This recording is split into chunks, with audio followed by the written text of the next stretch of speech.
200 years ago, William Blake wrote this verse: "To see a world in a grain of sand and a heaven in a wild flower, hold infinity in the palm of your hand and eternity in an hour." Now, poetry is often subject to interpretation, but I think we can all agree that this poem is about fractals. And that's pretty impressive because fractals weren't discovered until 170 years later. But Blake's poem captures something essential about the natural world around us. It draws a connection between the very large and the very small, and it observes that similar patterns can occur at vastly different scales across time and space. And we see this in the universe around us, similar patterns from the shape of immense spiral galaxies to the weather patterns of a hurricane to little eddies in a stream. And whenever you have a single object that contains these patterns repeating over and over again at many different scales, and where every small part resembles the whole, that's a fractal. And we see them around us everywhere, from the jagged shapes of lightning bolts to the rough, ragged edges of coastlines. But fractals are not just outside of us.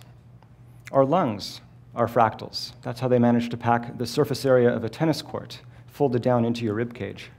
And our circulatory system is a fractal as well, which is how 60,000 miles of branching blood vessels and capillaries fit inside every human being. So I'm able to stand here and talk to you today because I'm a living, breathing fractal, and so are you. But for hundreds of years, these complicated geometric shapes were swept under the rug. They were considered too complicated to mathematically analyze because they don't behave like circles or squares or triangles. And the assumption was that any explanation for these shapes would have to be as complicated as the shapes themselves, because ordinarily, simple things have simple explanations and complex things have complex explanations. But every once in a while, something comes along that breaks the mold. Take the universe. 100 years ago, there was a crisis in physics. Measurements of the natural world weren't working out the way that scientists expected. And physicists were tying themselves in knots, coming up with more and more convoluted theories, trying to explain away these discrepancies. But then this guy showed up with a very simple equation. And this led to the discovery of the theory of relativity and opened up an entire new era in physics. 70 years later, geometry was in a similar crisis because mathematicians still couldn't explain the properties of these complex shapes. But then this mathematician, Benoit Mandelbrot, found himself studying an equally simple equation. And from this simple equation, this unlocked the mysteries of these complex shapes, and it led to the development of the entire new fields of chaos theory and fractal geometry. So let's take a look at this equation. Z goes to z squared plus c. And the way that this works is that you take a small number, you square it, you add the original number, then you feed that back into the equation, square it, add the original number, and you process it over and over, each time feeding back in the original number to keep the process going. And for some numbers, not much happens. It just stays small. For other numbers, it just bounces back and forth. But for other values, it grows very quickly, and it quickly escapes to infinity. And it's possible to compute this by hand for 10 or 100 or 1,000 different numbers, but to get a true idea of what's really going on, you need to do this with a computer for millions and millions of numbers in 2 dimensions. And when you do that and plot the results, you get this fantastic shape, the Mandelbrot set, a shape of infinite complexity generated from such an incredibly simple formula. This shape changed my life. Now, my parents' first inkling that I was mathematically inclined was when I was quite small, and I announced to them that I was going to count to infinity. And so they humored me, and they bought me a 70-page notebook. And I got started. And it was going along pretty well. I think I was actually getting most of the way there. And so as you can imagine, when I discovered that I could make a computer do this sort of thing for me and also produce images as complicated and as amazing as the Mandelbrot set, I was completely hooked. I would write a computer program, go off to summer camp for a week, and run back to find that it had almost finished drawing one picture of a fractal. This image was from a paper I wrote in the 9th grade, and it literally took the computer a week to draw. But in that paper, I had this crazy idea. I thought that if you could make enough of these pictures and put them back to back, you could make a movie of flying through the Mandelbrot set. Of course, in the 1980s, that was a crazy pipe dream on a home computer. But fortunately, computers have gotten a little faster since then.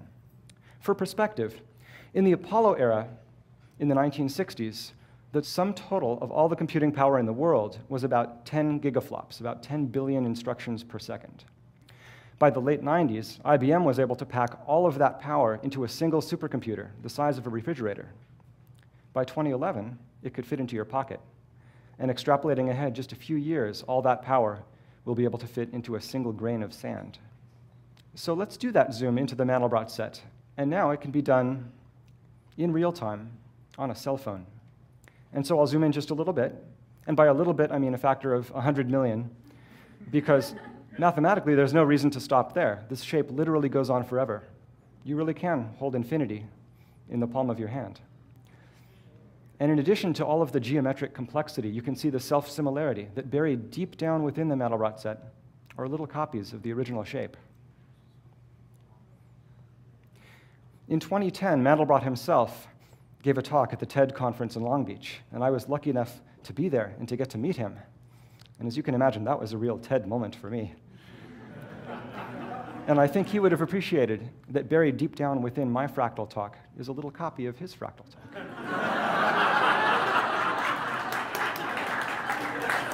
And so I showed him what I was working on, this program on the cell phone to fly into the Mandelbrot set. And he was amazed. He said it was superb that such a thing could now be done on such a small device. And it felt like the passing of a torch. And I felt like I should run with that, and I wanted to run with that as far as I could. Now, the Mandelbrot set is very beautiful all by itself. But when you look at natural fractal shapes that occur in the real world, they have color and shading and lighting and texture. And I wanted to bring that into the images that I was creating. And I found that if I took the space surrounding the Mandelbrot set and distorted it, using techniques similar to that used for paper marbling, not only it would give it much more visual richness and complexity, but it also reveals more of what's happening mathematically in the area outside the shape. Just as when you put smoke into a wind tunnel, it reveals patterns in the airflow that would otherwise be invisible. And so using this technique, here are just a few of the textures and patterns that we've uncovered hidden in the math.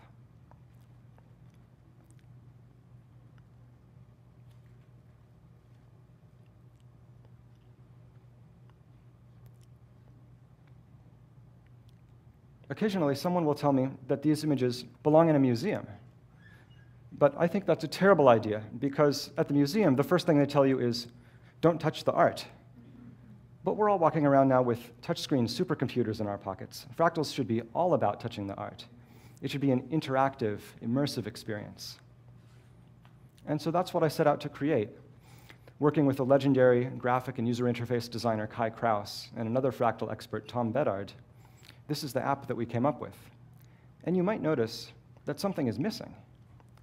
There are no numbers or equations or scary math. And that's very intentional, because we do want to get people excited and interested about math. And we think that the best way to do that is not to shove a bunch of math in their faces, but to show them something inspiring that can be done with math and let them discover the inspiration all for themselves. And so this is the app in action. And when you're actually interacting with these fractals, the interface completely goes away, and you can just interact completely immersively. And even when you zoom into the fractal, you don't even need to touch to tell it where to go. You can just tilt your phone to steer, and it feels just like you're flying. And you can change the colors as well, pinching and stretching the color gradients around the fractal, swiping to animate them, rotating to change the colors and the hues, or randomizing your way through any number of different color palettes until you find one that you like. And you can change the lighting as well in a similar way. Move the lights around, swipe to animate them, pinch and stretch to make the fractal more or less depthy. And my favorite is the texture, which you can interact with directly as well, changing the surface characteristics and properties stretching and twisting it, and also randomizing through many different variations on a theme. And a whole community has built up around these tools of artists from all over the world, and we're consistently amazed by their artistry and creativity. But fractals also tend to draw a crowd. A few years ago, I was invited out to Burning Man to show these fractals on a big video wall in the middle of the desert, and people in the audience could come up and control and steer the fractals themselves from a tablet. And of course, being Burning Man, I had to make a costume. So of course, this is a electroluminescent Mandelbrot stitched onto the back of a cape. Because fractals and Burning Man go together perfectly, because Burning Man is psychedelic and fractals are psychedelic. But why is there this automatic association between fractal images and mind-altering substances? I have a theory about this. Don't worry, Mom, it's just a theory. And that is, ordinarily, when you're looking at something or someone, or a face, for instance, you don't consciously perceive every last detail all at once, every pore, every eyelash. Your brain is constantly simplifying and filtering what you're looking at to make it more comprehensible. But people who've had psychedelic experiences sometimes say that it feels as if those filters are removed and all of the information gets through at once, and it's sort of sensory overload. And I suspect that when you're looking at fractals like this, that the reason it has a similar effect is that they're so complicated, your brain doesn't know how to simplify them. And so the filters don't work, and all the information gets straight through, and it creates an overwhelming sensory experience. And there are some interesting implications of this, because recently there have been some preliminary studies that seem to show that controlled doses of chemicals like psilocybin can actually have a very measurable positive effect for some patients suffering from PTSD or depression.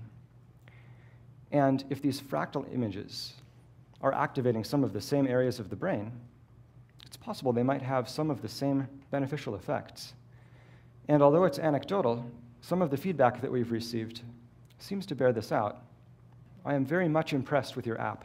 As a disabled person and a 100% disabled Vietnam vet, anything that helps me is important. I'm a speech-language pathologist that works a lot with kids on the autism spectrum and other sensory needs.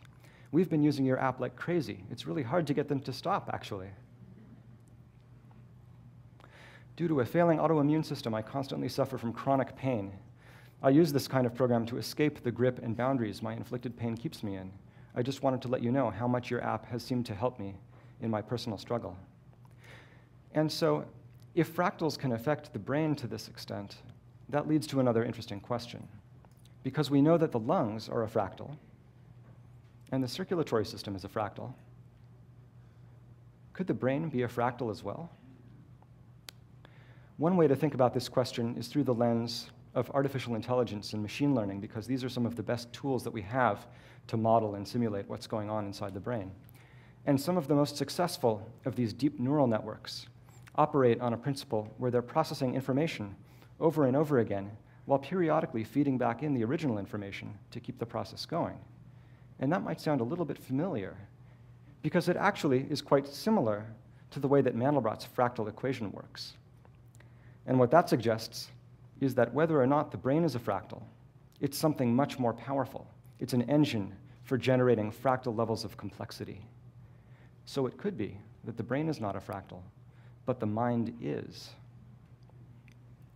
And perhaps that's why these fractal images resonate so deeply with us.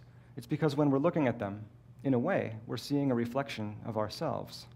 And it suggests that these images might have another practical use, which is to shed further insight onto the mysteries of human perception and consciousness. And so these fractals have so much to teach us. They're a constant source of inspiration about science and math.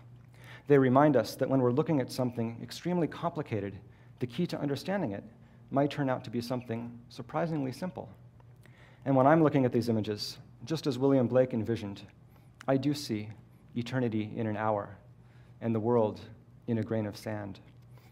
And I hope you do too. Thank you.